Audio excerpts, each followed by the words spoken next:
Terima kasih banyak, Sis April. Ya, salam kenal ya. Kita beberapa kali jumpa, namun kali ini saya cukup tersanjung karena langsung dimoderatori oleh Sis April.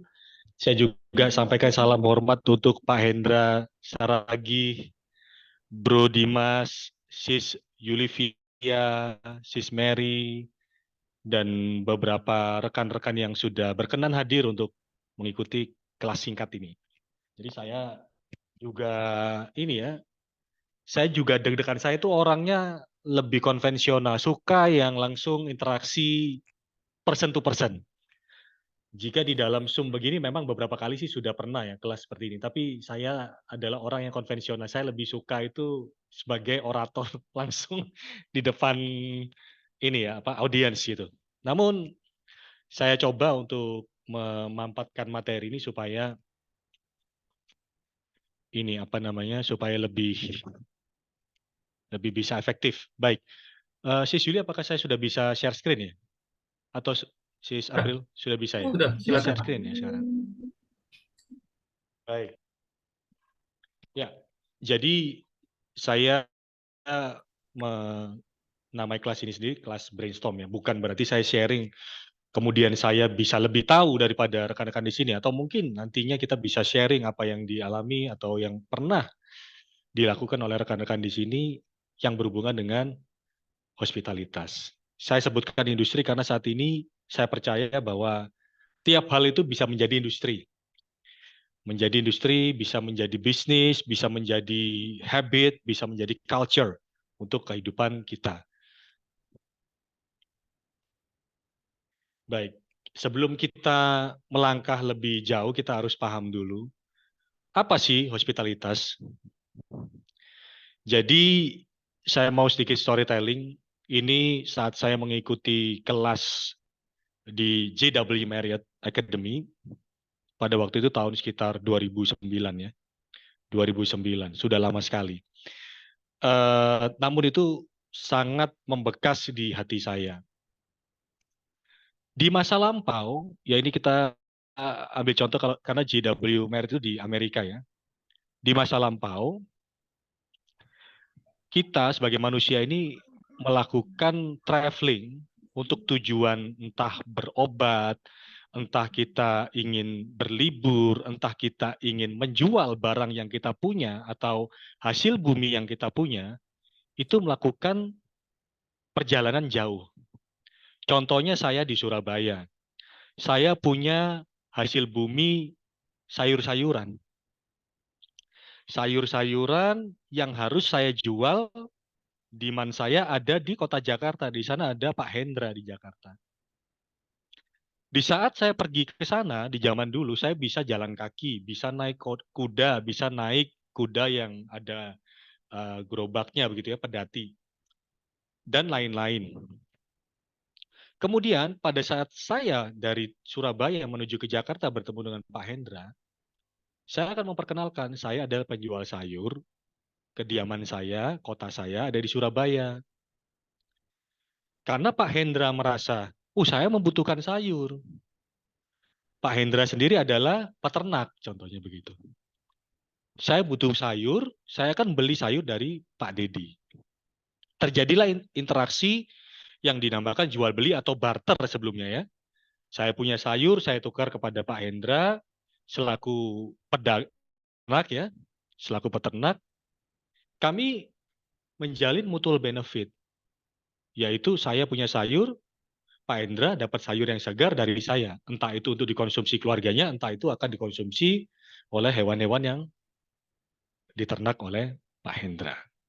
Singkat cerita, karena perjalanan jauh, Pak Hendra pasti bertanya pada saya, Pak Dedi, apakah Pak Dedi mau istirahat sejenak? Apakah sudah makan atau ingin melakukan sesuatu? Silakan Pak, saya punya satu kamar. Kan zaman dulu itu kamar utama, ya mungkin gini ya, ada rekan-rekan yang di Indonesia aja ada gitu.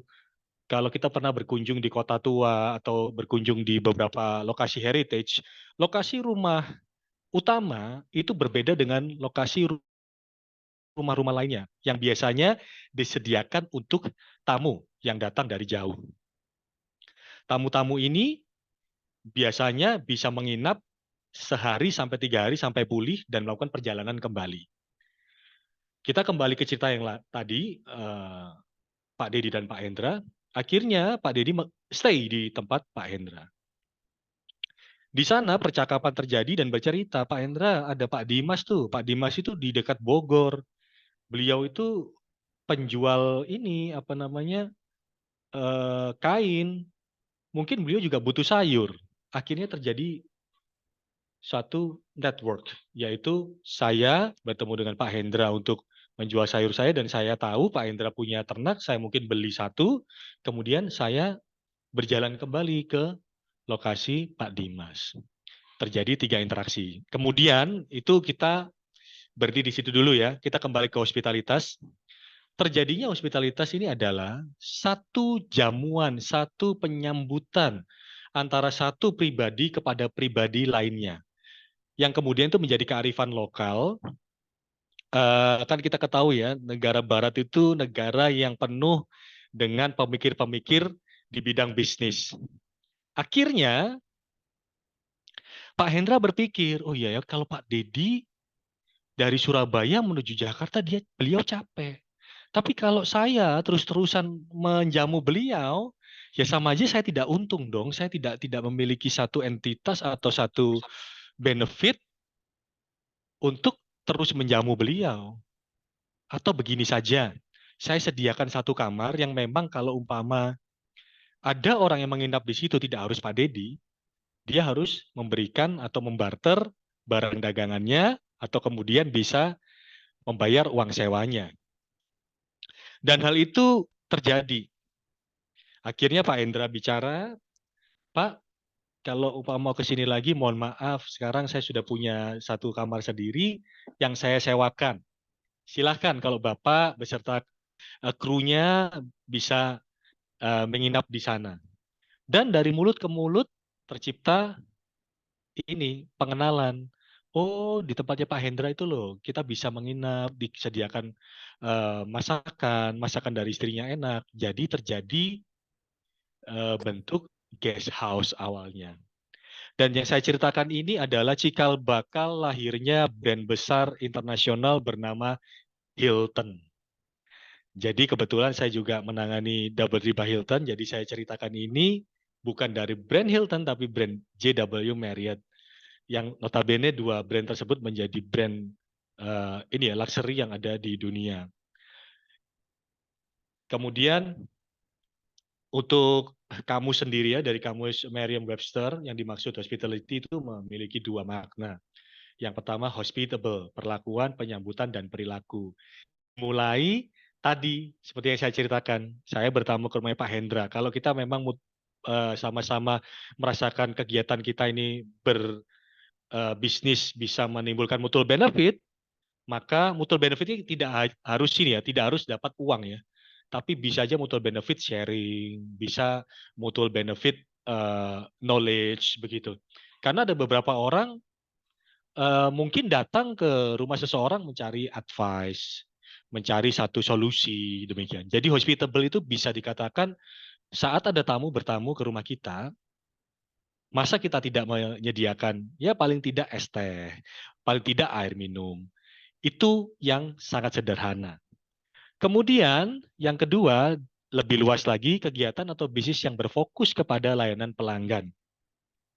Saat ini tidak jarang kita bisa temui di bank, mohon maaf saya sebutkan brand ya, di satu market yang ada di seluruh Indonesia ya, berbrand Indomart. Kita sudah bisa lihat bagaimana peran penting hospitality.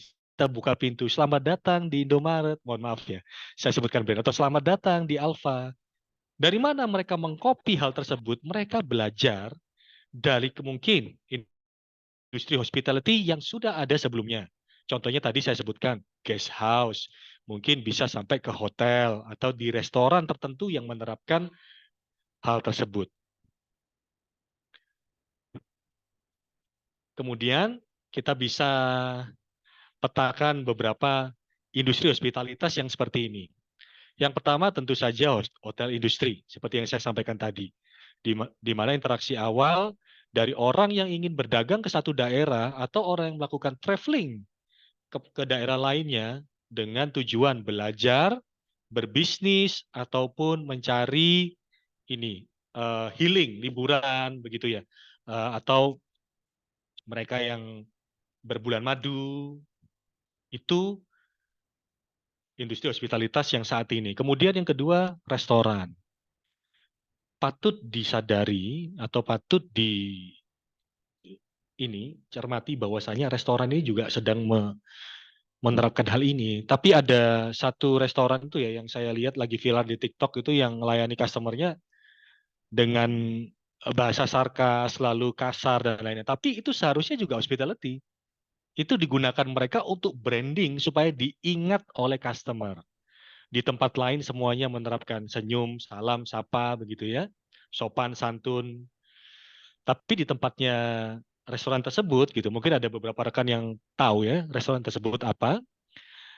Eh, itu menunjukkan pelayannya itu ini cuek, acuh, terus cara bicaranya, contohnya, Mas, Mas saya order es teh ya, es teh nggak ada, yang ada teh sama es, nah gitu. Padahal ada es tehnya, tapi dia cara komunikasinya digunakan seperti itu sebagai model branding masa kini, gitu. Tapi kadang-kadang ada orang-orang yang di generasi baby boomers kurang bisa menerima karena memang itu attitude-nya tidak bisa inline begitu. Kemudian tourism industry. Kita paham di beberapa wilayah di Indonesia ya tentunya. Contohnya Bali, Labuan Bajo, atau beberapa pulau-pulau lainnya memiliki tujuan pariwisata yang sangat kuat di Indonesia.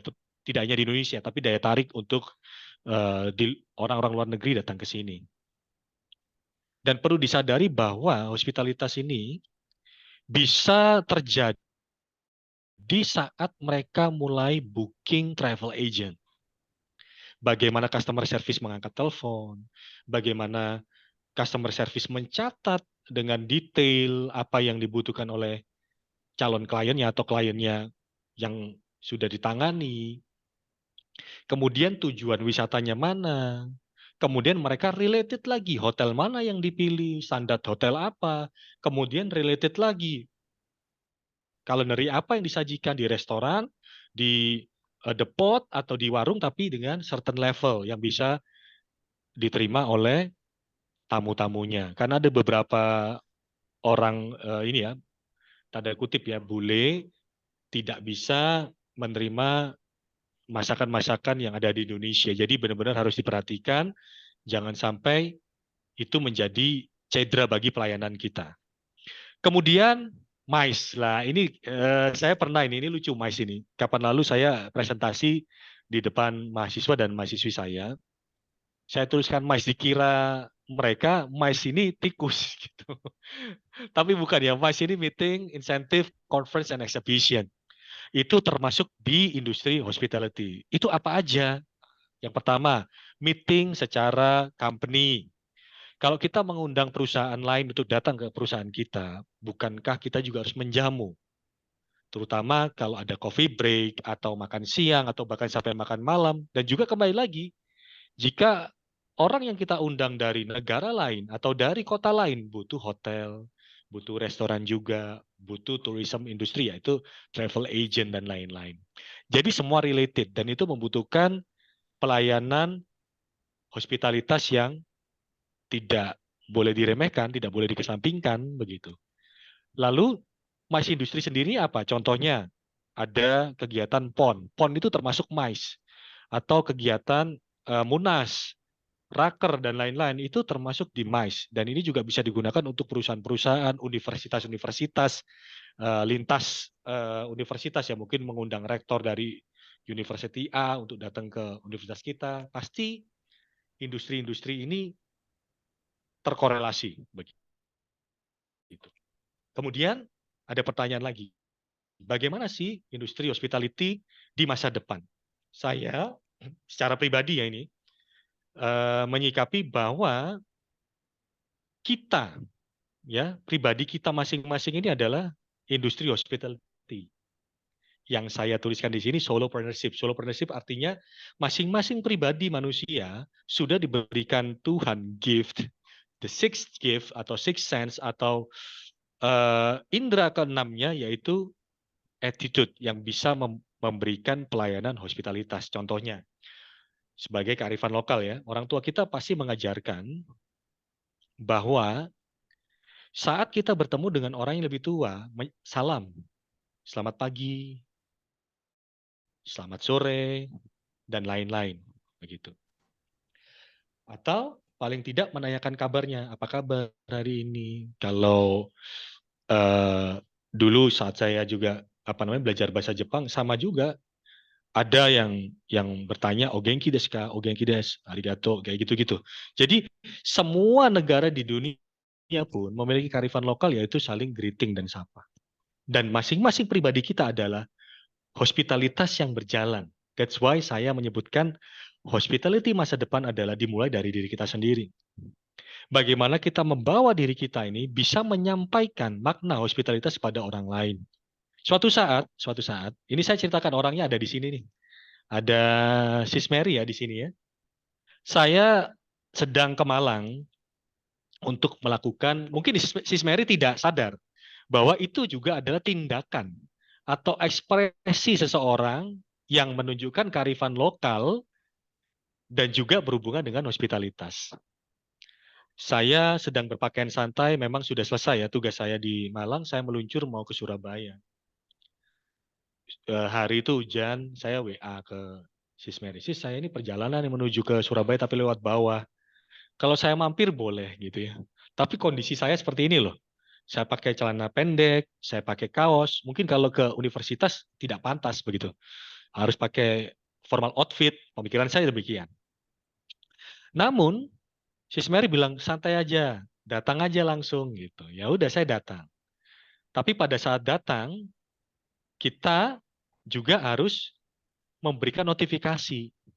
Jadi di sini adalah satu, saat saya izin kepada Sis Mary, Sis, kondisi saya adalah pakai kaos, celana pendek, itu hospitalitas juga. Hospitalitas yaitu kalau umpama di dunia hospitality disebut guest preference. Guest preference itu adalah cara pandang kita atau preferensi kita yang paling tidak gini. Saya kan orangnya selalu rapi ya gitu ya mungkin ya. Sis Mary tahu Bro Dimas, hampir sama seperti Bro Dimas lah. Tapi Bro Dimas lebih rapi gitu ya Bro Dimas ya. Jadi saya memberikan notifikasi kepada Sis Mary, Sis saya hari ini pakai kaos celana pendek. Itu adalah satu hal yang santun atau satu hal yang menunjukkan hospitality kita kepada ini tuan rumah. Tuan rumahnya menyambut itu dengan baik. Oh, enggak apa-apa, datang saja. Kita juga kelasnya sudah selesai kok, bisa datang menemui saya. Hal-hal tersebut mungkin kita tidak sadar, tapi itu menimbulkan attitude sebagai manusia yang menjunjung tinggi nilai hospitality. Selanjutnya, saat kita sudah paham bahwa diri kita masing-masing adalah bisa jadi perwujudan dari hospitalitas itu sendiri, maka kita juga harus paham dan bisa beradaptasi dengan segala hal yang akan terjadi di dunia ini. Nah gitu. Contohnya kemarin kita menghadapi pandemi yang luar biasa. Kemudian situasi yang naik turun di mana terkadang pemerintah kebijakannya hari ini A, besok diubah lagi menjadi B. Kemudian bisa berubah lagi, begitu ya. Dan itu membingungkan untuk para bisnis hospitality. Sekali lagi kita coba buka ya barrier kita masing-masing, entah kita dari industri pendidikan, entah kita dari industri kesehatan, entah kita dari industri berbagai macam, kita fokus pada hari ini. Saya sadar bahwasanya yang saya lakukan ini justru juga adalah perwujudan hospitalitas saya kepada klien saya, kepada customer saya, begitu. Lalu kemudian bagaimana saya mempertahankan hospitalitas ini sehingga bisa terdeliver dengan baik dan adaptable, bisa digunakan di berbagai situasi dan kondisi. Jadi saya sendiri mengalami ya, sangat mengalami dan sangat terpukul dengan keadaan tersebut. Namun kita tidak bisa menyerah dengan keadaan tersebut. Kita harus memiliki mitigasi seharusnya. Tapi kan kemarin kan kita tidak sempat mitigasi ya. Kalau mitigasi itu kan sudah pernah ada kejadian, lalu kita bisa bikin rencana K3 gitu ya kalau umpama di perusahaan, atau rencana risk management begitu. Tapi kan pandemi itu tidak ada di dalam kamus perusahaan manapun. Atau tidak pernah dibayangkan sebelumnya. Mungkin dulu ada beberapa abad ya yang lalu, namun case-nya berbeda. Ini terjadi di seluruh dunia dan hampir seluruh perusahaan suffering akan ini. Nah, jadinya yang kita alami adalah kita harus bertahan.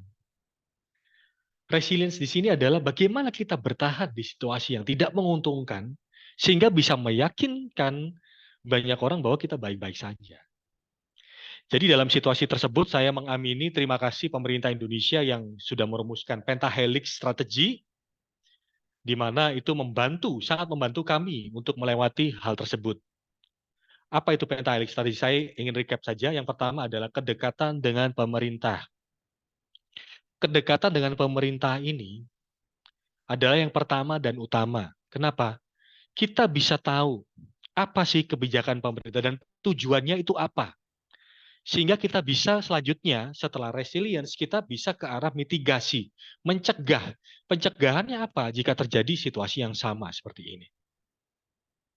Kedekatan informasi dari pemerintahan, kedekatan kebijakan yang diberikan ke pemerintahan kepada segala hal yang terjadi di negara, kemudian bagaimana pemerintah itu buka tutup ini ya wisatawan asing untuk masuk ke Indonesia, apa yang harus kita lakukan?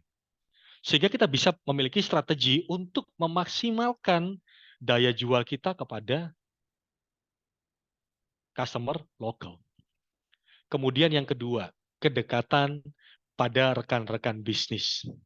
Ini sangat penting atau yang serupa ya. Contohnya kalau kita punya bisnis edukasi ya kita dekat dengan teman-teman di bisnis edukasi. Atau kalau kita di bisnis kedokteran ya kita dekat dengan dokter-dokter lainnya atau kesehatan ya. Maaf saya sebutkan bisnis kedokteran karena kalau di Ciputra kedokterannya juga ada di sedikit manajemen bisnis gitu ya. Ini perlu disikapi. Karena kenapa? Kita dulu ya di zaman dulu mungkin generasi 10 tahun yang lalu mungkin itu kebanyak anggap orang yang memiliki bisnis yang sama adalah pesaing. Namun di era saat ini kita tidak bisa mengatakan hal tersebut. Kenapa? Karena mungkin sharing atau experience mereka bisa membangun kita sehingga kita bisa melakukan preventif terhadap hal yang terjadi pada atau dialami oleh mereka. Contohnya, rekan saya punya restoran, ada beberapa restoran ya. Pada saat pandemi melanda COVID-19, beliau merumahkan atau mem-PHK sekitar 8.000 karyawannya. Itu satu. Terus kemudian yang kedua, kedekatan dengan rekan bisnis yang sama atau yang berbeda bisa membuat kita melihat, oh ya, yang sekarang suffer itu industri apa? Apakah industri saya ini akan terpengaruh ataukah akan tetap bisa bertahan? Itu juga bisa kita ambil dari sana. Itu sangat penting. Kemudian yang ketiga dengan media. Kedekatan dengan media ini sangat penting juga. Kenapa? Supaya kita dapat informasi yang benar, tepat, dan akurat. Karena banyak media-media yang dibayar hanya untuk menuliskan keinginan dari orang yang memberikan dana. Tapi ada beberapa media yang secara jujur dan frontal memberitakan apa adanya. Atau ada juga media yang dikamuflase untuk mendukung, mohon maaf, pemerintah saja, atau mendukung pengusaha saja, ada yang seperti itu. Nah, jadi kedekatan dengan media, sehingga kita bisa mensortir berita mana yang bisa kita jadikan acuan untuk bisnis kita. Apalagi industri hospitality ini kebanyakan berinteraksi langsung kepada customer. Bagaimana kita tidak tahu kebijakan pemerintah, bagaimana kita tidak tahu rekan-rekan bisnis yang lain, industri yang sama atau tidak, mengalami hal apa, bagaimana kita tidak tahu tentang informasi yang benar, kita wajib tahu. Supaya apa yang kita deliver membuat ekspektasi dari klien tercapai. Karena lebih sulit untuk treatment klien yang lokal atau orang-orang sekitar kita ya, orang-orang di negara yang sama atau orang-orang di wilayah yang sama, ketimbang kita menghandle pendatang yang datang. Kenapa? Karena orang lokal mereka udah punya standar tersendiri. Punya standar tersendiri di mana, oh saya makan di restoran A. Restoran A standarnya rasanya seperti ini. Tapi karena pandemi, terpengaruh kan industri lainnya. Contoh ya, supplier. Kita ke supplier sekarang. Supplier ayam contohnya. Supplier ayam ini restoran kita bisa selamat, tapi restoran lain tidak selamat karena pandemi, demand-nya dia berkurang dong. Industri dia tidak jalan dengan baik. Mereka suffer, mereka mengalami hal yang tidak diinginkan. Mungkin karyawan juga dirumahkan atau bahkan tutup. Nah, kita kan kesulitan mencari bahan ingredients yang sama untuk mensuplai kebutuhan dari local market kita. Dan cenderung local market sudah terbiasa dengan yang kita sajikan atau terbiasa dengan yang kita berikan, standarnya pasti tinggi. Karena mereka tahu, oh biasanya yang saya rasakan seperti ini. Tapi kalau ada market dari luar datang, mereka akan datang untuk pertama kali, oh enak ya. Mungkin berapa tahun kemudian baru datang lagi, atau berapa bulan lagi datang. Itu bisa disikapi dengan baik. Jadi hal-hal itu perlu diperhatikan. Yang tiga pertama. Kemudian selanjutnya dekat dengan akademisi. Kenapa seperti itu? Mungkin bagi kita yang sering berinteraksi dengan mahasiswa atau masih aktif pada ini lingkungan akademis ya, kita menjadi orang yang paling beruntung. Kenapa? Berbagai generasi selama kita masih ini ya aktif, kita akan melewati. Contoh, pada saat kita usia awal gitu ya umpamanya, kita masih ketemu dengan rekan-rekan yang gen baby boomers. Kemudian gen X, gen Y, millennial, terus silenial dan post silenial. Kita semua ketemu. Sehingga kita bisa memahami tren apa yang terjadi. Kemudian kita bisa memahami apa yang bisa kita kerjakan bersama dengan lintas generasi tersebut. Sehingga apa yang dinamakan hospitalitas ini bisa terdeliver dari waktu ke waktu karena kita sudah bekerja dengan orang-orang lintas generasi. Begitu. Kemudian yang terakhir adalah kita harus paham bahwasanya komunitas, terus pemerintah, media, dan rekan bisnis, dan akademisi ini bisa membuat kita menciptakan satu ketahanan yang luar biasa. Kenapa saya bisa memberikan hal ini? Karena sudah terbukti kami membuka Doubletree by Hilton Surabaya itu pada waktu pandemi 27 Januari 2021. Kemudian brand lainnya, puji Tuhan, The Pot Gang Jangkrik Group dari pandemi sampai hari ini kami tetap buka dan juga tidak ada permasalahan. Karena kami juga menerapkan pentahelix strategi ini. Tapi ada hal yang perlu diketahui bersama. Dan ada hal yang mendukung pentahelix ini bisa bekerja secara efektif, yaitu internal stakeholders. Ini juga penting, yaitu kepercayaan diri dari diri kita sendiri. Kemudian dari tim dan pegawai. Kenapa bisa saya sampaikan seperti ini? Yang pertama, saya berikan contoh ya. Depot Gang Jangkrik adalah depot yang dikelola secara tradisional, secara konservatif, dan sangat tradisional. Sehingga mereka sendiri belum punya manajemen yang tertata secara sistem. Pada waktu itu, saya tanda tangan kesepakatan agreement kerjasama itu di tanggal 28 Februari 2020. Sebelumnya saya udah pernah nangani Gang Jangkrik tapi dengan tim, tapi sekarang saya sendiri yang mengerjakan. Beberapa minggu kemudian, berita pandemi ini sangat mencekam ya, sampai PPKM pada waktu itu. Saya dipanggil ke Malang oleh owner.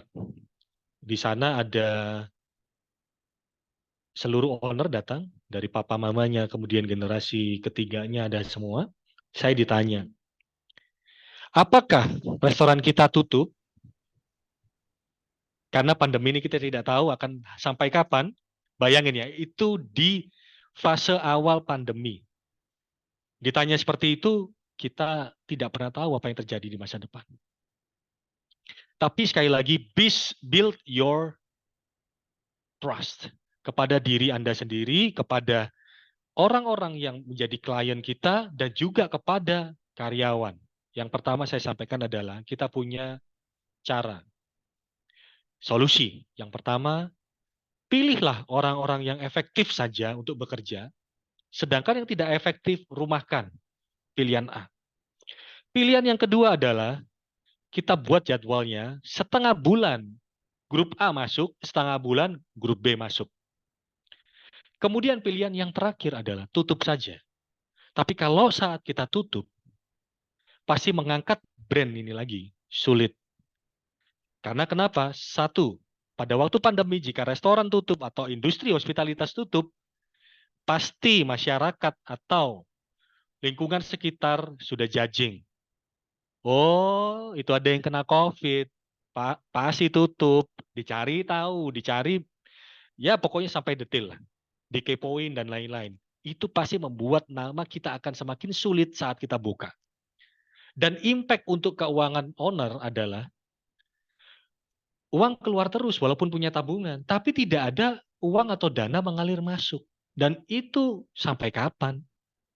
Akhirnya kita putuskan bahwasannya setengah bulan masuk grup A, setengah bulan masuk untuk grup B. Dan saya sampaikan kita harus terangkan hal ini kepada employee. Kita harus cerita secara jujur, karena mereka adalah internal stakeholders kita juga. Bahwasanya kita punya jadwal grup A seperti ini, grup B seperti ini, liburnya seperti ini, sehingga salary yang diterima adalah salary 50% dari biasanya. Nah, akhirnya dengan itu kita bisa melihat, itu juga filtrasi ya, kita juga bisa memfiltrasi mana karyawan tuh yang memang dengan hatinya bersama kita, dan mana karyawan yang tidak dengan hatinya bersama kita. Dan yang membuat saya sangat luar biasa terkesan adalah ada beberapa karyawan yang menyatakan begini, yang penting saya bekerja dulu, yang penting restoran buka. Saya tidak digaji dengan kondisi seperti ini, saya tidak masalah. Dan itu sampai membuat satu motivasi khusus ya terhadap saya. Ini sangat luar biasa karyawan. Mungkin tidak akan saya temui di tempat-tempat lain. Tapi di sana mereka menyatakan diri yang penting. Karena di saat saya pulang atau di saat saya memutuskan untuk tidak melanjutkan bekerja karena hanya jadwal saya diubah begitu, kemudian pandemi sampai kapan? Dan saya akan kerja apa? Di sana kita menimbulkan self-confidence untuk owner, self-confidence untuk employee, dan mereka semua sama-sama bertahan sampai hari ini. Karena tercipta empathy di kedua belah pihak. Kemudian untuk eksternalnya sendiri, apa yang dilihat customer saat restoran kami baik-baik saja, saat hotel kami baik-baik saja? Satu, customer yakin, we are okay. Bukan we are fine ya, tapi we are okay. Kita baik-baik saja. Bukan sangat-sangat baik saja atau tidak ada masalah. Tapi we are okay. Dan customer build the trust. Mereka tetap datang makan, dilihat, oh nggak ada yang sakit ya, semuanya oke ya. Dan kita ikuti kebijakan pemerintah untuk vaksin booster. Jadi saat customer tanya, ada kan beberapa orang, apalagi kan Depot Gang Jangkrik ini salah satu depot atau restoran yang legend. Customer kami kebanyakan 50 tahun ke atas gitu. Jadi pasti akan khawatir ya, khawatir, curiga, ada yang sakit dan lain-lain. Mana buktinya, sertifikatnya? Kita bisa tunjukkan. Dan itu build the trust. Saat customer percaya sama kita, apa sih yang akan membuat kita tidak bertahan? Pasti kita bertahan. Karena kenapa? Customer itu adalah orang yang paling penting pada seluruh bidang industri atau bisnis. Bukan hanya hospitalitas ya. Tapi hospitalitas, industri hospitalitas sangat erat karena langsung berhubungan dengan customer.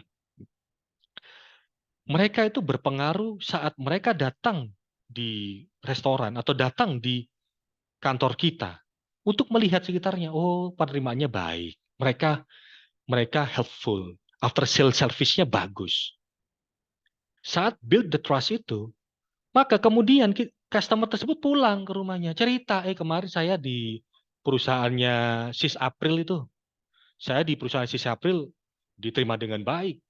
Saya mendapatkan pelayanan baik. Dan kalau umpama dia Sis April menjual barang, di telepon teknisinya gampang tuh datang untuk lakukan perbaikan, after sales-nya bagus. Lah, di saat itu terjadi, maka impact-nya akan luar biasa dan itu akan membuat kita bertahan dalam kondisi apapun yang terjadi. Kemudian kita juga tidak boleh mengesampingkan kompetitor analisis, yaitu ini saya sebutkan begini, seharusnya bukan kompetitor analisis, tapi analisa ke dalam, inside our boxes, dan outside our boxes. Yang pertama harus dibutuhkan comprehensive feasibility studies. Kita harus melihat apakah industri kita, hospitalitas ini layak dan mampu bersaing di kompetisi yang saat ini beririsannya sangat luar biasa. Saat saya ditanya, persaingan bisnis sekarang itu di mana sih posisinya? Saya selalu menjawab, dulu kita bersaing setiap 5 kilometer. Kemudian, 10 tahun kemudian, jadi 1 meter. Tahun berikutnya dan sekarang menjadi hanya dengan 1 klik. Jika kita tidak bisa memiliki feasibility study atau kemungkinan-kemungkinan yang terjadi pada bisnis kita, menganalisanya dengan tepat, maka itu akan menjadi satu hal yang sia-sia walaupun kita melakukan inovasi berulang kali. Kita harus paham, saya akan jual, tadi ini barusan saya ketemu dengan 2 orang mahasiswa dari salah satu universitas. Mereka bertanya, Pak, kalau saya pindah ke NTT, apakah saya bisa buka sesuatu bintang 5? Saya bilang, langsung saya bilang, kita harus tahu bahwa paket data di NTT, Dili, dan Timor Leste sana, itu adalah $4 untuk hanya paket data. Kalau kita bintang 5 di sana, mau dijual berapa dengan dolar? Apakah, bukan mengecilkan ya, bukan. Kita harus tahu juga, apakah daya beli mereka sanggup. Kalau ingin buka di sana, bukalah guest house yang eksklusif. Lihat kemampuan belinya berapa. Dan saya yakin orang-orang dengan ekonomi tertentu pasti akan masuk ke tempatmu. Tidak perlu langsung kita yang bintang 5. Bintang 2, 3 itu masih bisa. Tapi luxury. Jadi hal-hal seperti itu yang perlu kita cek juga. Lalu komponen ini ya, kita gali.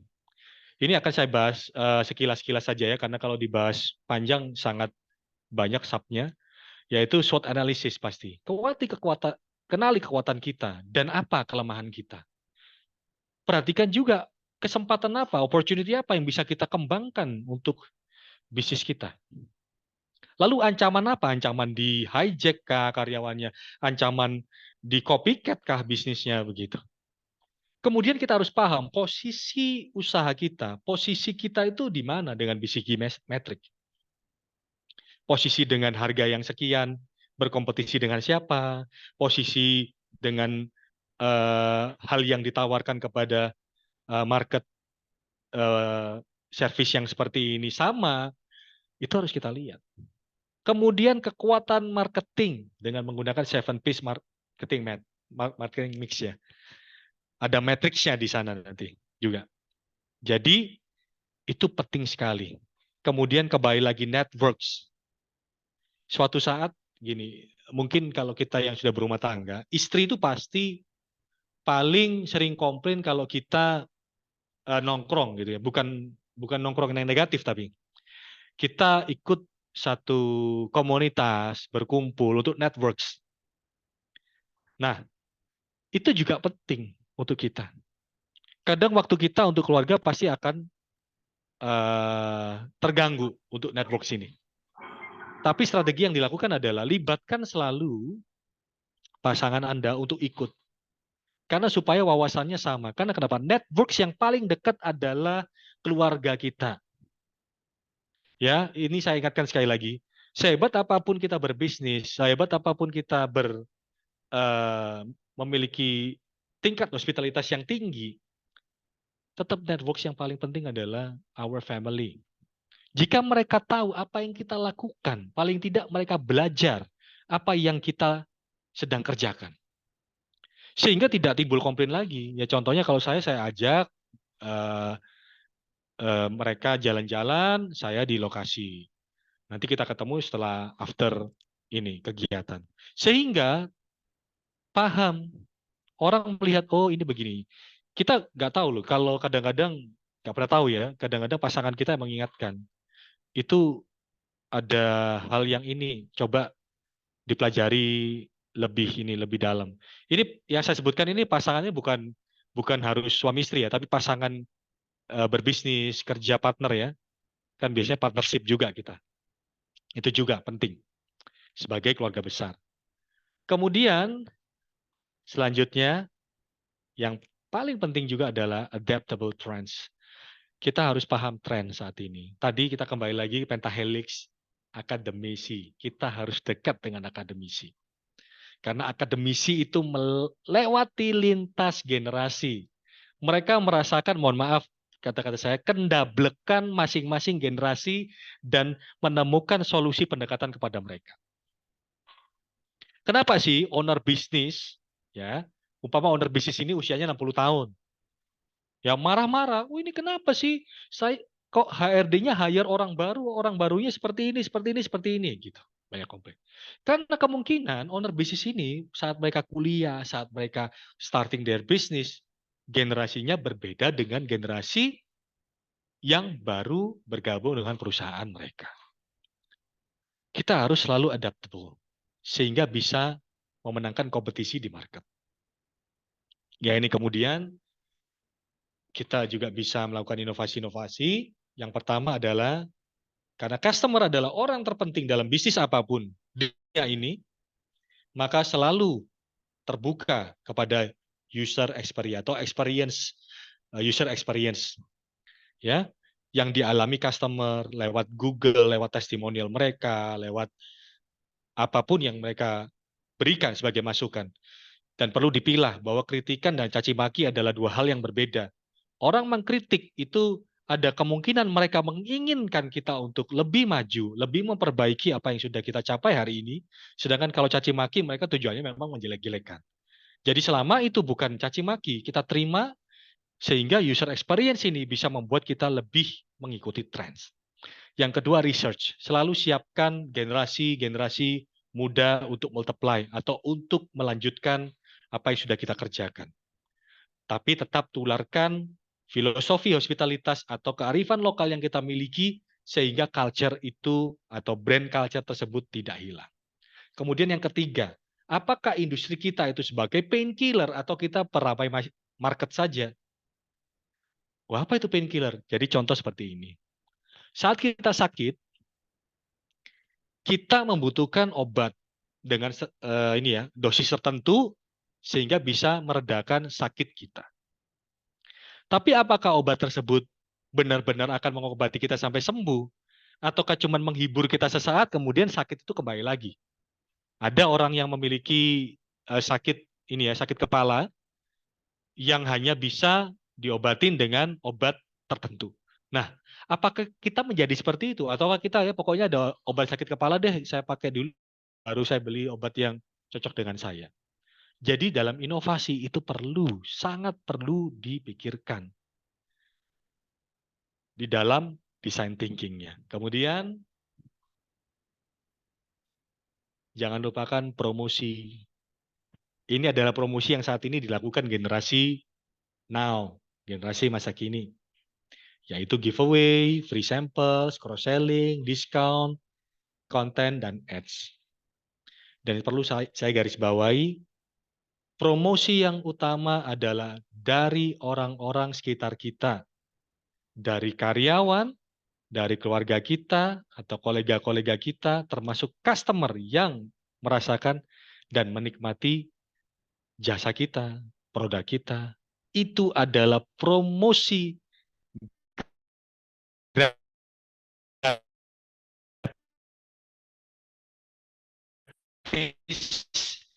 yang kita miliki. Kemudian apa sih yang bisa kita jadikan indikator?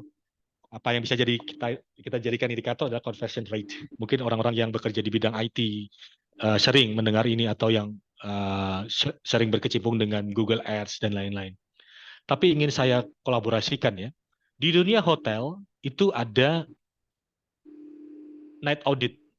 Night audit itu tiap hari monitoring daily basis, sama seperti restoran itu tiap hari ada closing, atau mungkin accounting dari perusahaan-perusahaan itu punya monitoring yang penjualannya dilakukan tiap hari. Mereka akan daily basis checking KPI-nya ini apa gitu. Yang pertama, kalau keuangan pasti mereka neracanya, PNL, rugi laba, dan lain-lain seperti itu kan. Mereka monitoring ini gimana masuknya. Tapi KPI juga harus dibuat untuk standar hospitality. Apakah saat customer datang mereka greeting, ataukah ada eye contact, ataukah intonasi mereka berbicara artikulasinya jelas, baku bahasanya yang digunakan, atau ada standar tertentu salam yang sudah diterapkan perusahaan dijalankan. Itu harus monitoring daily basis. Dari siapa? Dari leader-leader yang ada. Lalu kemudian week to day, supaya kita bisa ambil kesimpulan apakah efektif hal yang kita lakukan. Kemudian kita masuk ke ranah budget, ROI, return of investment. Apakah itu bisa achieve dari target yang kita sudah set? Ataukah itu pas dengan budget atau itu failure? Nah, kalau itu failure kan bisa dilihat dari 6 bulan. 6 bulan, oh ternyata kalau secara accounting tidak masuk. Tapi kalau secara hospitalitas mereka greeting gini bagus. Apa ya yang harus kita rubah? Ataukah kurang ramah? Ataukah cara kita pendekatan ke customer hanya berambisi untuk mendapatkan klien untuk capai target, tapi tidak atau lupa untuk cara how to maintain the relationship gitu ya. Kadang-kadang lupa, orang itu based on target, dia lupa bahwa semua itu melalui proses, melalui pendekatan. Lah, sudah capai targetnya, orang ini umpama ya, saya kasih contoh, saya ada sales dari salah satu brand mobil. Saya dengan intens WA, ketemu dengan klien ini sampai mereka beli mobilnya. Saat mobilnya ada problem, saya sulit dihubungi. Nah, terkadang ada kekecewaan dari customer tersebut. Walaupun kita secara budgeting ya, outcome, kita capai target ini ya. Lalu tidak ada kegagalan, komisi cair, tapi akhirnya kita kehilangan networks. Dan itu salah satu kegagalan hospitalitas yang terjadi biasanya. After sales service yang sangat buruk. Kita lupa bahwa customer itu bukan hanya di saat mereka berinteraksi dan dealing dengan kita, tapi customer itu adalah sebelum mereka beli sesuatu atau mendapatkan jasa sesuatu dari kita. pada waktu mereka menikmati dan sesudahnya, itu tetap harus kita jaga. Supaya kenapa? Esoknya mereka akan merekomendasikan kita kepada orang-orang yang lain. Kemudian yang terakhir adalah brand awareness.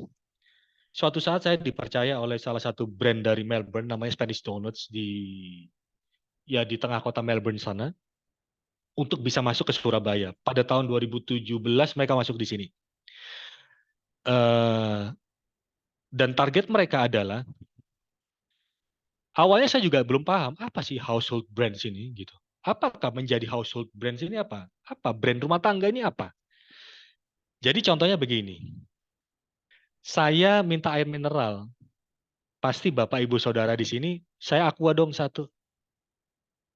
Kemudian kalau di pinggir jalan biasanya entah ya di kota lain ada atau tidak, tulisannya Kentucky Fried Chicken. Padahal itu ayam goreng yang dijual PK5, pedagang kaki 5.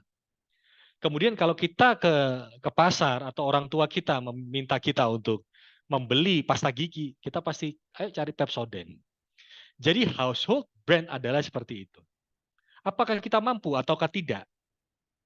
Atau bisa jadi yang kedua, second options. Oh, kalau nggak ada Indomie, boleh dong, mie sedap. Ini contoh ya, seperti itu. Jadi itu yang harus kita tetapkan. Brand awareness.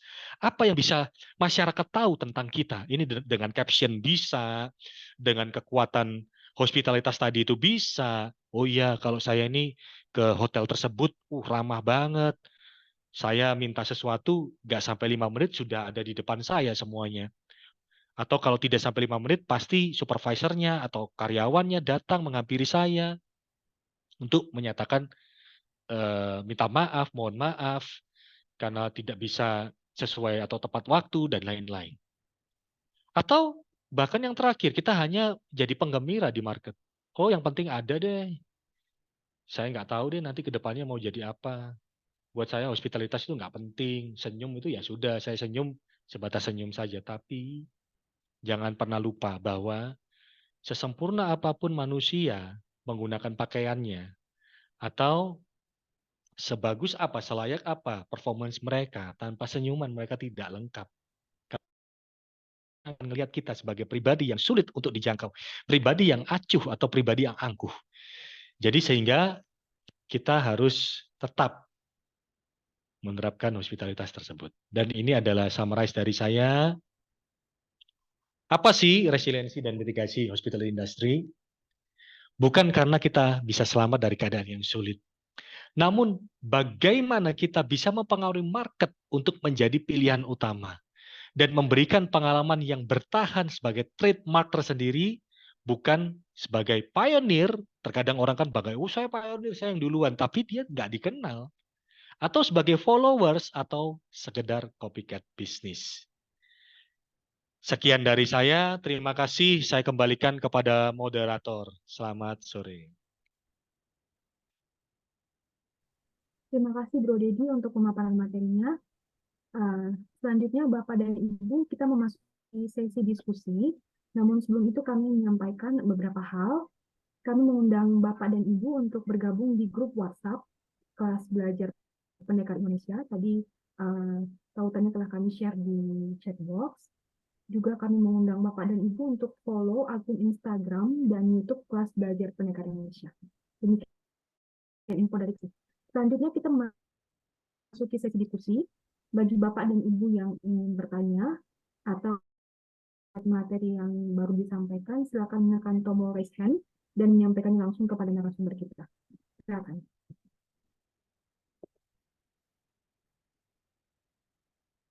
Di Bro Dedi, ini di chat box ada pertanyaan. Oh, ini sudah dijawab ya? Ya, kalau boleh juga saya paparkan ya supaya jelas ya. Oh, boleh, silakan. Ya, jadi terima kasih namanya ya, mohon maaf. Pak Ignas Suryadi ya. Ya, Pak. Ya, baik, salam kenal Pak Ignas. Terima kasih atas pertanyaannya. Marketing Mix memang berkembang Pak. Dan kami dan saya sendiri sangat sepakat dengan P yang terakhir itu harusnya people ya. Karena people ini berpengaruh pada marketing. Dengan pembawaan otoritas yang yang tadi saya sampaikan tentunya. Jadi 7P Pak sekarang Pak. Coba Bapak juga search di Google, sekarang sudah banyak itu 7Ps-nya. Dan juga yang paling penting lagi adalah physical evidence. Jadi pada waktu kemarin Sis April meminta, dan Sis Yuli ya, sedikit portofolio saya itu bingung gitu. Terus terang bingung dalam artian saya harus berbicara tentang hospitalitas. Tidak mungkin saya mencampur dengan hal yang lain gitu kan ya. Jadi saya berfokus di sana dan yang saya cantumkan adalah physical evidence tangible yang bisa dilihat oleh mata. Karena kan orang zaman sekarang, oh katanya sukses, apalagi zaman ini ya sosial media ya. Oh sosial medianya biasa-biasa aja, makannya cuma di warung. Bukan kita pamer, bukan. Tapi terkadang kita perlu aktualisasi bahwa ini loh pencapaian yang kita dapat. Ini apa yang kita sampaikan sesuai dengan realita gitu. Demikian Sapril, terima kasih. Terima kasih Bu Lady. Selanjutnya kami masih membuka ruang diskusi bagi Bapak dan Ibu yang ingin bertanya. Silakan menekan tombol raise hand dan menyampaikan langsung kepada narasumber kita.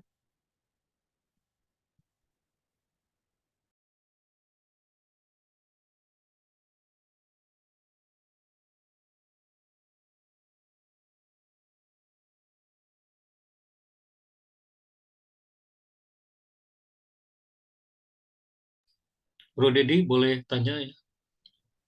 Ya silakan Pak Kalau Hendra, suatu kehormatan. dari daerah kita di katakanlah di Jawa atau di Jawa Timur atau di Indonesia itu budayanya kan masing-masing masyarakat tuh ada sendiri ya. Itu daerah mana ya yang pengalaman Bro Dedi yang mereka itu orangnya hospitality-nya tinggi begitu. Itu aja. Terima kasih. Baik, terima kasih Pak Hendrawan atas pertanyaannya. Ini cukup menarik ya. Puji Tuhan, kebetulan saya itu sudah pernah mengalami perjalanan darat dari Surabaya menuju Jakarta sebelum tol. Mungkin ini Bro Dimas jadi saksinya. Sebelum tol sudah dibangun seperti saat ini. Jadi dari Surabaya saya turun di Madiun. Dari Madiun saya masuk Seragen, naik lagi sampai di Boyolali. Boyolali turun lagi, Batang, Kendal, sampai di Jakarta lah. Pokoknya begitu ya, tanda kutip. Kemudian saya dari Jakarta ke Bandung lewat Bogor juga. Jadi Cibadak, turun Cimahi, ya pokoknya itulah keliling Bukit Kapur itu, Pak Hendrawan. Kalau di Jawa kita apa namanya ya, membandingkan seperti itu mungkin untuk saya pribadi kurang pas ya. Karena tiap daerah memiliki local wisdom masing-masing. Tapi yang jelas hospitalitas dari negara kita ini yang tidak boleh dilupakan gitu ya. Bahkan, mohon maaf ya, ini saya kasih contoh ya. Kan majority di negara kita ini adalah Muslim. Kita lihat aja, kita saksikan dimanapun. Ada orang ketok pintu, Assalamualaikum gitu ya contohnya. Dibukain pasti dilihat gini. Kelihatan orangnya baik-baik saja atau apa. Orang itu minta air putih, mohon maaf. Pak Hendra jawab aja. Kira-kira dikasih atau tidak? Kasih. Dikasih, baik ya. Itu hal yang jadi fundamental dan tidak boleh dilupakan sebagai culture budaya Indonesia. Dan itu sama, dan saya bisa memvalidasi itu dari perjalanan saya. Karena suatu saat, saya ini dari Cibadak, saya turun, entah, apa itu namanya, daerah itu, pokoknya Cici gitu ya.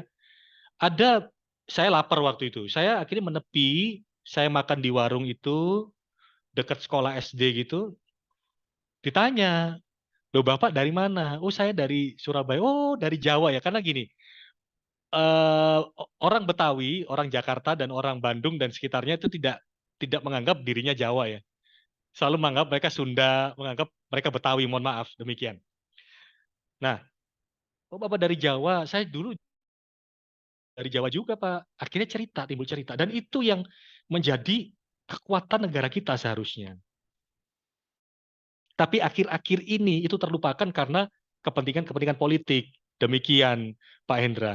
Kalau umpama ditanya, mana yang punya hospital tinggi semuanya? Termasuk saya jalan ke Madura ya, yang notabene katanya seperti itu, tidak. Saya sampai di Madura itu dijemput dari turun Suramadu sampai ke daerah Arosbaya. Saya datang dan keluarga dijamu dengan baik. Orangnya nih belum saya kenal loh ya.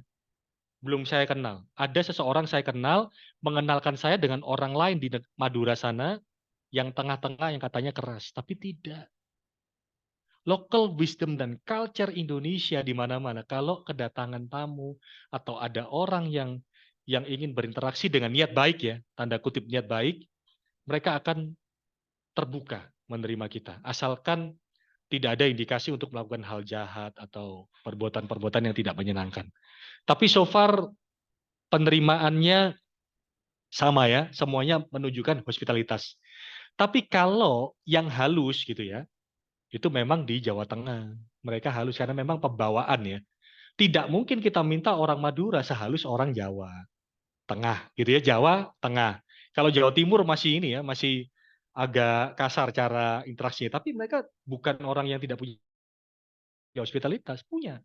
Kalau di Surabaya sendiri kan kalau ada orang permisi kan amit gitu ya. Sama di Jawa Timur pada khususnya juga begitu. Kalau di Jakarta permisi gitu. Atau kalau kita di ini ya di Jakarta Mangga 2 gitu ya. Kan kalau awal saat saya di Jakarta itu di Mangga 2 saya kaget gitu loh. Oh kok di sini boleh, boleh beli gitu. Kalau di Surabaya kan silakan beli gitu. Itu salah satu tindakan hospitalitas, Pak Indra. Dan sama saja, mereka cenderung helpful, cenderung melayani dengan baik. Hanya saja seperti tadi yang saya sampaikan, jangan sampai dicederai dengan hal-hal radikal atau intoleransi begitu. Demikian Pak Hendra. Terima kasih, Mas Dedi. Terima kasih Pak Dedi. Bro Dedi, selanjutnya kami masih membuka sesi diskusi bagi Bapak dan Ibu yang ingin bertanya atau ingin menyampaikan tanggapan. Silakan menekan tombol raise hand atau boleh langsung buka mikrofonnya, menyampaikannya langsung kepada narasumber kita.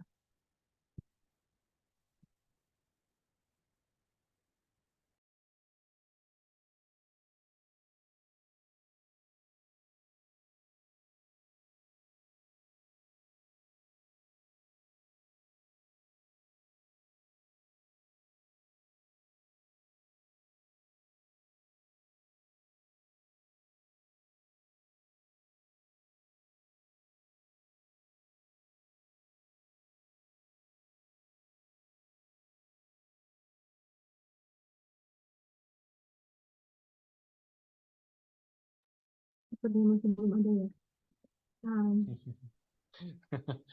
Tidak apa-apa. Ya, Atau mungkin ada yang merasa ini hal baru untuk rekan-rekan sekalian, tidak apa-apa.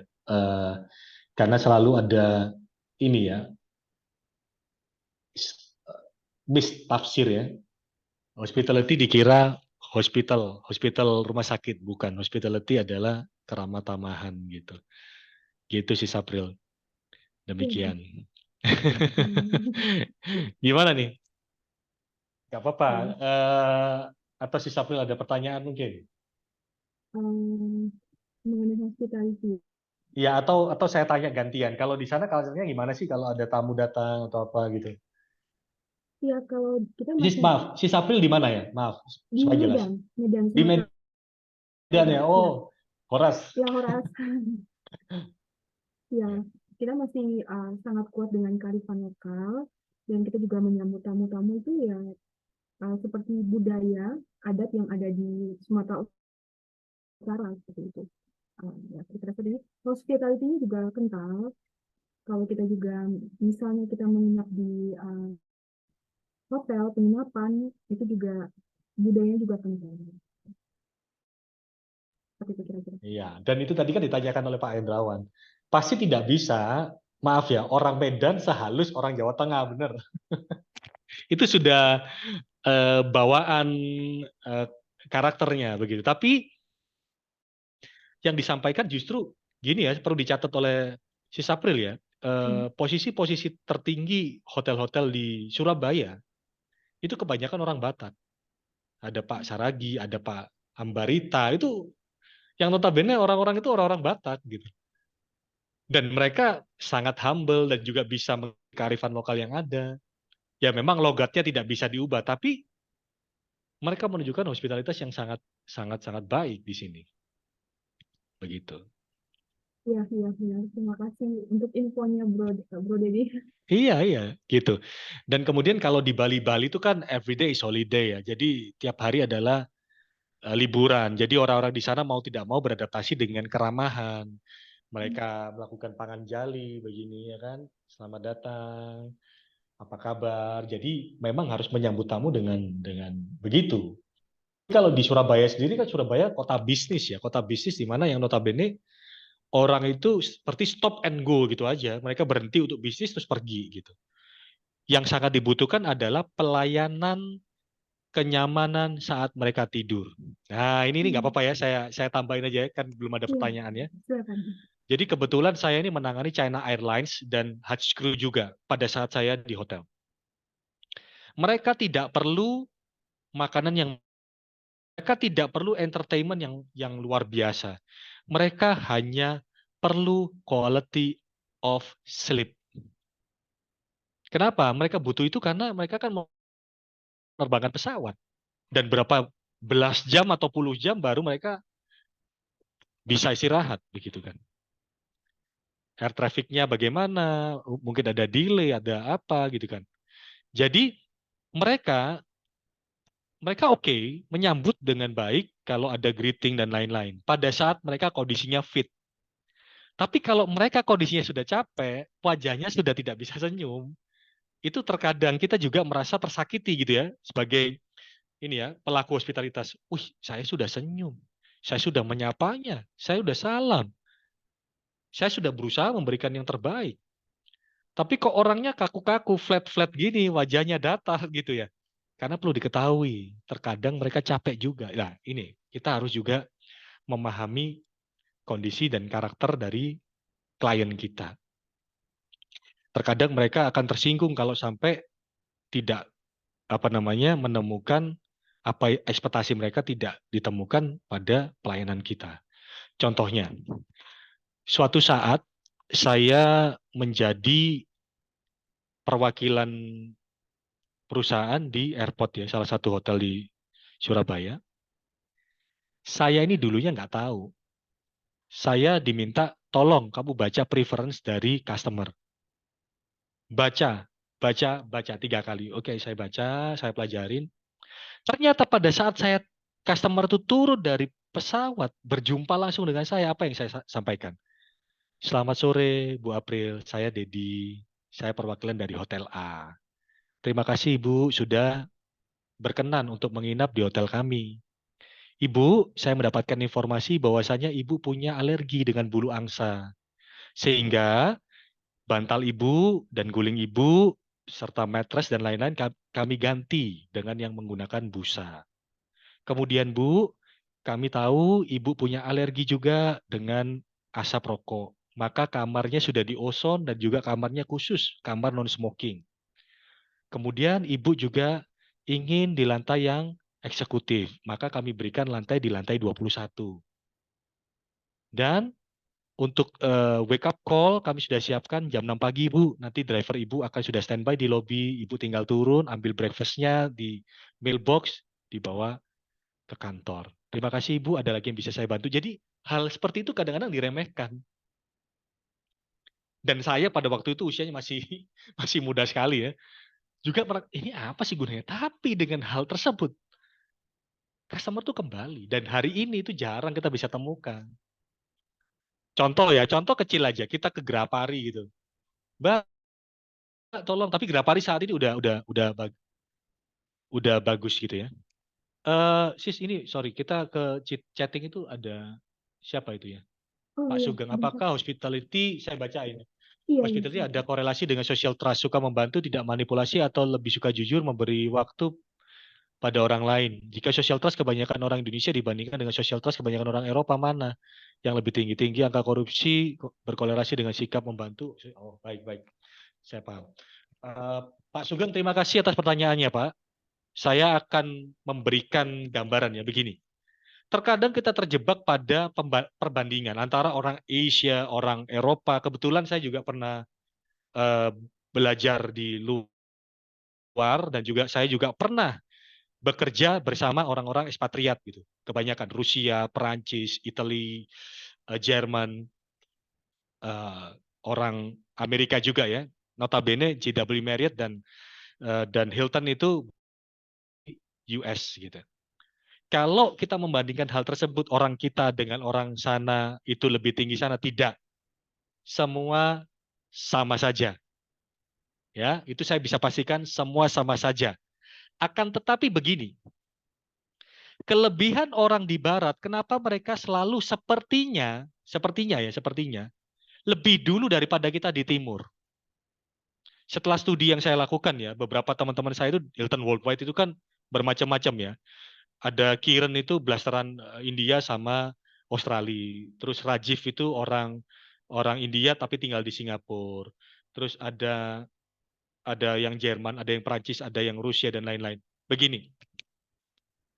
Mereka menemukan kendala gini ya, mereka kan menyebarkan timnya ya di seluruh dunia ya. Contoh, satu tim diterjunkan di DoubleTree by Hilton atau Hilton Indonesia. Indonesia itu kita harinya dan jamnya lebih dulu nggak sama Barat? Duluan mana sih April? Contoh kita ya di Indonesia sama kita di belahan dunia Barat. Ditentukan dari Inggris ya, mulai Inggris ke ya. Eropa, lalu baru ya. ke Indonesia. Baik. Oke. Ya, terima kasih Pak atas jawabannya. Tapi selalu yang memberikan solusi kan bukan negara itu, Pak. Yang keluar duluan untuk memberikan research itu pasti di daerah Amerika, di daerah benua-benua kontinen yang di sana. Jadi begini ceritanya. Ini saya sharing aja ya. Mungkin Bapak punya pengalaman yang berbeda dari saya. Ini yang saya alami, langsung saya alami. Tim yang diturunkan di Indonesia tidak bisa memberikan solusi apapun. Mereka men-summarize kendala yang ada di Indonesia, dikirimkan ke headquarters. Notabene headquarters yang saya sampaikan ini adalah di Amerika. Yang notabene satu hari di belakang kita ya, plus minus begitu. Mereka melakukan research, jadi kendala yang ada di timur, dibawa mereka untuk research, mereka keluar dengan solusi. Itu yang terjadi. Yang menurut saya alami, Pak ya. Nah, dari sana mereka akhirnya terlihat, oh mereka bisa memberikan solusi. Mereka mendapatkan beberapa solusi. Tapi ada negara Asia yang beberapa negara Asia juga yang bisa berpikir di depan seperti Jepang ya kan, sekarang Korea Selatan yang sedang berkembang atau Singapura bahkan gitu ya. Karena mereka mengadaptasi hal tersebut. Nah, kalau untuk hospitality dengan social trust ya, ini kita kembali ke topik. Itu kembali ke pribadi masing-masing, Pak. Sama kalau saya lihat. Orang bule suka curi waktu, oh ya sama saja. Mereka suka curi waktu smoking, mereka juga mereka keluar kantor juga tanpa alasan apa. Ada juga yang seperti itu. Sama saja, akan tetapi yang membedakan jika kita di dalam vitalitas kita juga diimbangi dengan integritas dan komitmen, Pak. Kembali lagi juga kepada karakter masing-masing ya. That's why peran dari each tidak hanya melihat bagaimana orang ini punya attitude, tapi bisa melihat orang ini secara value yang lain, termasuk apakah trustworthy atau tidak. Demikian sih Pak Sugeng. Kalau untuk korelasi hospitalitas, mereka akan terlihat sopan saja. Terlihat sopan, terlihat membantu, terlihat lebih baik. Namun untuk hal yang disebut trust ini itu kembali kepada pribadi masing-masing, sejauh apa mereka berintegritas, sejauh apa mereka ini bisa dan layak dipercaya. Dan itu waktu Pak yang membuktikan Pak. Demikian Pak Sugeng. Baik, terima kasih. Oke. Terima kasih Bro Dedi, terima kasih Pak Sugeng untuk pertanyaannya. Selanjutnya, apakah Bapak dan Ibu masih memiliki pertanyaan atau ingin menanggapi di sesi diskusi kita pada sore hari ini? Apabila sudah tidak ada lagi, maka pertanyaan Pak Sugeng tadi sebagai penutup di sesi diskusi pada sore hari ini. Namun, kita sudah tiba di penghujung kelas, namun sebelum kita menutup kelas, kita akan mendengarkan pesan-pesan closing statement yang akan disampaikan oleh narasumber kita. Silakan, Bro Dedi. Iya, untuk kita sama-sama adalah, ya saya berikan ini aja ya, pesan saja sih. Mari kita kembalikan Indonesia yang lebih hospitalitas. Mari kita kembalikan culture dan juga kearifan lokal yang sedikit demi sedikit ditinggalkan oleh generasi saat ini. Kita lebih bangga untuk menarik K-pop, menyanyi K-pop daripada kita menari tari tradisional kita atau menyanyikan lagu tradisional kita. Anak-anak sekarang lebih paham cara bernyanyi orang-orang dewasa atau lagu-lagu negara lain. Ayo kita sama-sama kembali. Indonesia ini adalah Indonesia yang kaya. Bukan hanya kaya sumber daya alamnya, tapi kaya atas kearifan lokal dan juga hospitalitasnya. Mari kita sampaikan hospitalitas kepada Indonesia, sekitar kita, bahkan dunia, sehingga Indonesia ini bisa lebih baik lagi dan juga menjadi negara yang bertoleransi. Begitu. Terima kasih banyak kesempatan yang diberikan kepada saya, Pendekar Indonesia, yang terhormat Bapak Hendrawan Saragi, Bro Dimas, Yuli, Sis April, dan seluruh rekan-rekan yang ada di sini. Terima kasih. Pertanyaan tadi dan masukan juga membangun saya secara knowledge, sehingga kita nanti bisa bertemu lagi di lain kesempatan dan saling mengisi.